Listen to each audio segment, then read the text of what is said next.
2024 में बिहार बेल्ट्रॉन के तरफ से डाटा एंट्री ऑपरेटर के लिए एक नोटिफिकेशन जारी किया गया है। हालांकि ये नोटिफिकेशन कई दिनों से चल रहा है, बट इसमें कितनी सच्चाई है, कितना सच है इसमें कि ये पुरानी नोटिफिकेशन है या नया है या फिर कोई एडिट किया हुआ फेक है, वो सारी चीज़ें आपको इस वीडियो में पता चल जाएगा। और अगर सही मायने में अगर नोटिफिकेशन जारी किया गया है तो इसका अप्लाई का जो डेट है वो कब से शुरू होगा और कब तक लास्ट डेट रहेगा, और इसकी जो अप्लाई करने का जो फीस है वो कितना रहेगा, कौन कौन लोग अप्लाई कर सकते हैं, उम्र सीमा क्या रहेगा, क्या पात्रता रहेगी और कौन कौन से डॉक्यूमेंट होना चाहिए, एग्जाम का जो पैटर्न है वो कैसा रहेगा, किस टाइप से क्वेश्चन पूछे जाएंगे, और फिर हमारे पास जो है वो कंप्यूटर में क्या क्या नॉलेज होना चाहिए, कौन कौन से सर्टिफिकेट चाहिए, ये सारी चीज़ें आज की इस वीडियो में हम डिटेल में बात करने वाले हैं और आपको दिखाने वाले हैं लाइव।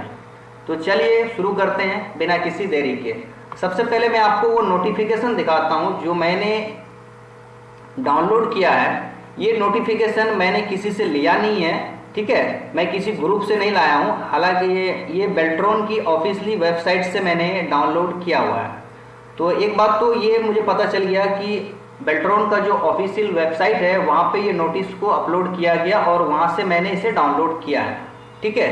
तो इससे पता चला कि ये बात सच है कि नोटिफिकेशन जारी किया गया है। और इससे नीचे मैंने देखा यहाँ पे, इससे पहले भी हमने बेल्ट्रॉन के नोटिफिकेशन हमने देखा है तो उसकी जो सिग्नेचर है वो मैच कर रहा है। तो इससे भी मुझे कंफर्म हो रहा है कि ये नोटिफिकेशन 100% जेन्युइन है, गलत नहीं है। तो आपको ये नोटिफिकेशन आपको बेल्ट्रॉन की ऑफिशियली वेबसाइट में मिल जाएगा, आप वहाँ से भी डाउनलोड करके इसे अच्छी तरह से रीड कर सकते हैं।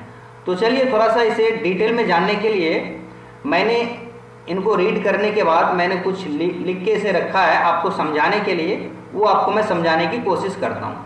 यहाँ देखिए, सबसे पहले 20 फरवरी 2024 से लेकर 15 मार्च 2024 तक एप्लीकेशन को आप भर सकते हैं।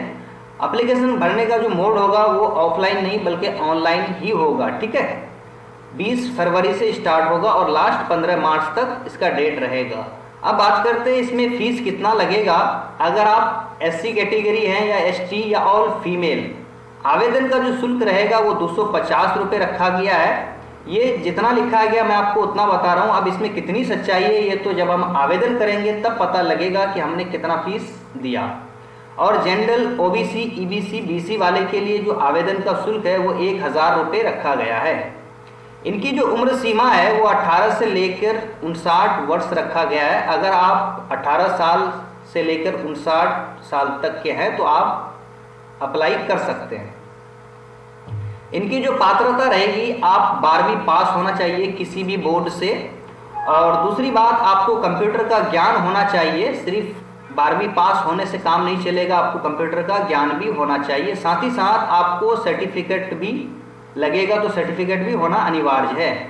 और उसके बाद आपको हिंदी टाइपिंग, इंग्लिश टाइपिंग भी आना चाहिए। और मैं आपको बता दूं, इस वैकेंसी में जो सबसे मोस्ट इम्पॉर्टेंट जो चीज़ है वो आपका हिंदी टाइपिंग और इंग्लिश टाइपिंग, ये बहुत ही इम्पोर्टेंट है। क्योंकि अगर आपकी हिंदी टाइपिंग स्पीड में नहीं है तो आप फिर मुश्किल है ये वैकेंसी को निकालना।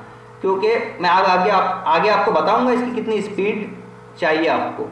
पहले बात करते हैं दस्तावेज आपको कौन कौन सा लगेगा। तो आपके पास आधार कार्ड होना चाहिए, passport size photo, mobile number, निवास प्रमाण पत्र, जाति प्रमाण पत्र, ईमेल ID, बैंक पासपोर्ट, शैक्षिक योग्यता की मार्कशीट और कंप्यूटर सर्टिफिकेट, ये सारे डॉक्यूमेंट आपके पास होने चाहिए।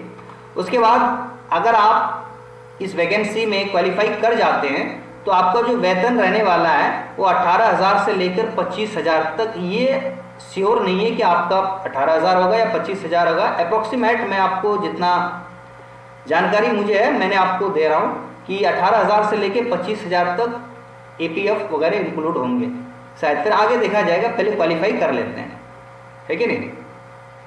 और इसका जो एग्जाम का जो पैटर्न है वो आपका एग्जाम 2 तरह का लिया जाएगा। 2 एग्जाम होगा। पहला एग्जाम जो आपका होगा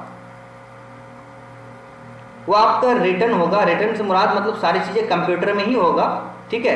आपको पेन एंड पेपर नहीं दिया जाएगा, कंप्यूटर में ही एग्जाम होगा। और 1 घंटे का एग्जाम लिया जाएगा जिसमें आपको 60 प्रश्न पूछा जाएगा, 60 क्वेश्चन आपको दिया जाएगा। और कम से कम आपका 50% मार्क्स आना अनिवार्य है, यानी 50 नंबर आपको लाना है, ठीक है, तब आप क्वालिफाई कर पाएंगे। इसमें कोई नेगेटिव मार्क्स नहीं है, ठीक है, आप बिना झिझक आप दे सकते हैं। 60 प्रश्न आपको पूछे जाएंगे कंप्यूटर से, basic fundamental operating system, word, excel, power point, access, ये सबसे आपको पूछे जाएंगे। अगर आपके इसमें कमांड है तो आप इजीली इसे निकाल सकते हैं, ये कोई खास नहीं है। और सभी क्वेश्चन जो होगा आपका एमसीक्यू रहेगा। अगर आप इसके बाद इसमें क्वालिफाई कर जाते हैं तो आपका दूसरा टेस्ट होगा जिसमें हिंदी टाइपिंग और इंग्लिश टाइपिंग लिया जाएगा, ठीक है। इंग्लिश टाइपिंग जो आपका होगा वो 30 की स्पीड में होनी चाहिए और हिंदी टाइपिंग 25 के स्पीड में होना चाहिए, ठीक है। अब आपको यहाँ से 25 और 30 लेके नहीं जाना है, मैं आपको पर्सनली ये रिकमेंड करूँगा कि आपकी स्पीड 40-45 बना के रखिए, तब जाके आप वहाँ पे 25 और 30 ला सकते हैं। और हिंदी टाइपिंग जो आपका होगा वो मंगल फॉन्ट में होगा। अगर आप कुर्ती ब्रेड 011 010 पे किए हुए हैं तो अच्छी बात है, मंगल भी आप सीख लीजिए, मंगल फॉन्ट में भी आपको करना हो सकता है, ठीक है। तो ये था सारी इंफॉर्मेशन सारी डिटेल में। और मैं आपको यहाँ पे एक बात और बताता हूँ, अगर आप इंटर किए हुए हैं और कंप्यूटर का थोड़ा बहुत आपको ज्ञान अगर है तो आप अगर टाइपिंग भी आपको आता है और सर्टिफिकेट नहीं है तो आप किसी भी इंस्टीट्यूट में जाके आप सर्टिफिकेट ले सकते हैं, बड़ी इजीली मिल जाएगा। अगर कोई देना चाहे तो दे देगा आपको सर्टिफिकेट, वो भी आप रख लीजिए। और अगर आपके पास सर्टिफिकेट है, नॉलेज नहीं है, तो आप हमारे चैनल से कंप्यूटर के क्लासेस के सारे वीडियो आप देख सकते हैं स्टेप बाय स्टेप, वहाँ से भी आपको मिल जाएगा। फिर उसके बाद मैं मंगल फॉन्ट में आपको हिंदी टाइपिंग के लिए उसमें भी मैं आपको वीडियो बना के दे दूंगा, और टाइपिंग की स्पीड कैसे बढ़ानी है उस पर भी आपको वीडियो